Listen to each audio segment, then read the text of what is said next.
Welcome, traveler, to Akarak, the Everpeak. The greatest stronghold that the Dawi have ever constructed. A reminder of a time when the Angkor ruled over the world's edge mountains and beyond. Deep within its mighty halls, the Grudge-bearer and current High King Thorgrim studies the Damas Krom, the Book of Grudges. Every wrong is recorded in its pages, lost holds, betrayals, and dark schemes. These tales of vengeance I shall recite to you, traveller, for there are many great tales to tell you.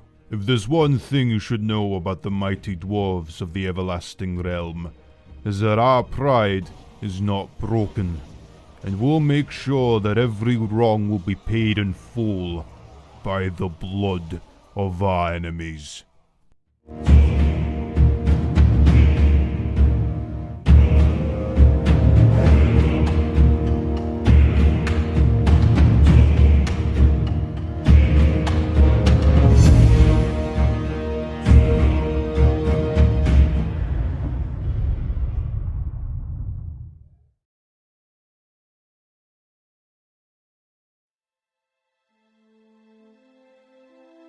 The priests and priestesses of Akarak tell us that our history begins with the awakening of the ancestor gods themselves.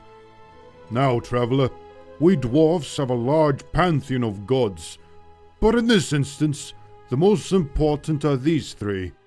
Grunni, god of stonework and smithing. Grimnir, god of honor and war. And Velea, goddess of love, community, and brew-making.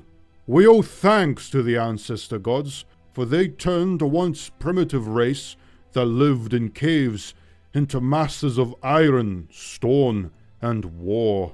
Many tales of heroism were born while the gods walked with us, like the terrible war against the dragons that then created the infamous Blackfire Pass, or the countless tales of Grimnir as he fended off many dangerous foes of the Dawi, such as trolls, ogres, and Urk warbands. We colonized all of the world's edge mountains, the Angkor, which stretch even to the mountains of Norska. However, Grunni warned of an impending doom, a scourge of pure evil, that threatened the safety of our kin.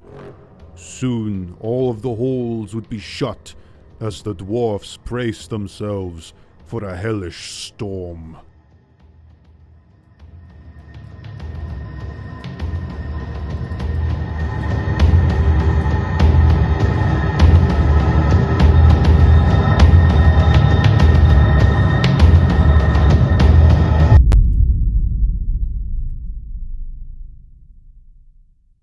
According to one of the entries of the Damas Kron, the coming of chaos was cataclysmic in scale. Even the once unmovable mountains were torn apart in ease. After obeying the orders of Grunni, the dwarves sealed themselves from the world.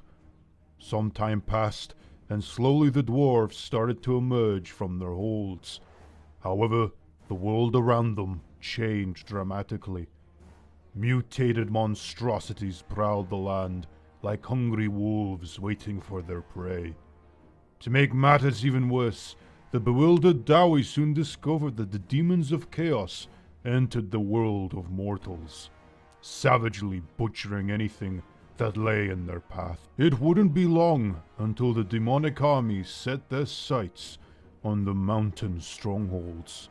To the disappointment of the chaos filth, they soon discovered that the dwarfs were far from defenseless.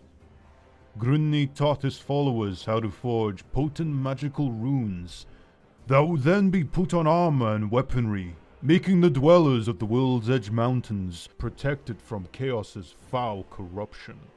With the leadership of Grimnir himself, armored with two mighty axes and armors stronger than the mountains themselves, the dwarfs launched a counterattack against the demons. It's described that Grimnir himself pressed the attack. His anger burned bright and got extinguished only with the last demon warrior screaming back to his accursed realm. Because of the stubborn and relentless attack of Grimnir and his forces, the World's Edge Mountains became free from the demonic forces of chaos.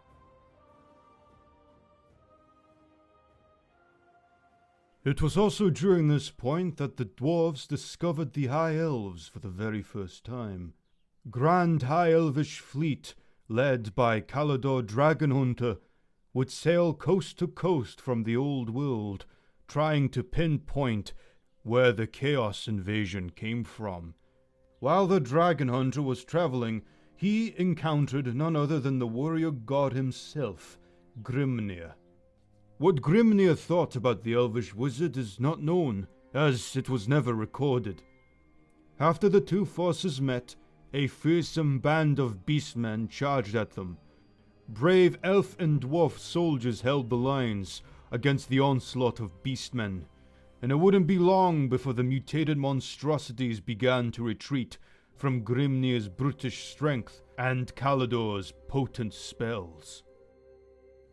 After the bloody skirmish was over, Grimnir, alongside his men, listened as the mage told them of the lush lands of Ulthuan and how their mighty Phoenix King fought violently to free his people from the clutches of chaos.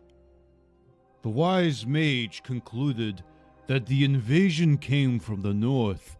The Chaos Gate, as it was known, was opened, making it possible for these legions of horrors to emerge from the unimaginable realm of the dark gods. With this information and their newly formed alliance, Calador departed, in all likelihood already formulating the plan that would create the mighty vortex to suck the unleashed chaos power out of the world. Before Calador could depart, Grimnir presented him with a runic amulet of sovereign power.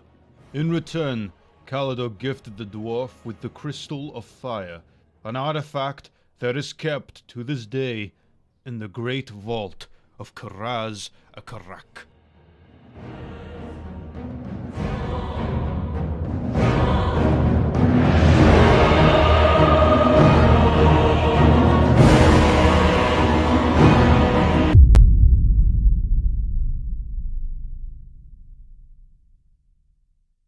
Grimnir headed back to the mountains.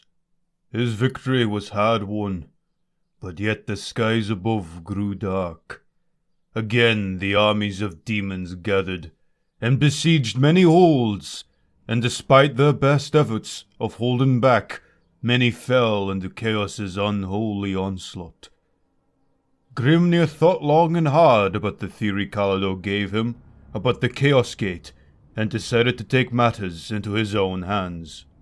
Grimnir pleaded with the dwarf not to take up this quest, but Grimnir ignored him and scoffed at the mentions of danger. The warrior god shaved his head, save for a single defined crest, and gave one of his axes to his eldest son Morgrim, and set out north. Grimnir, with a band of warriors, pressed the attack as they slowly went to the Chaos Wastes. Sadly, most of the band had to retreat as they were becoming fatigued with the harsh conditions and constant fighting. As they began to turn back, they watched in awe as Grimnir still pressed onward. His glorious beard and hair dyed red from the blood of his enemies.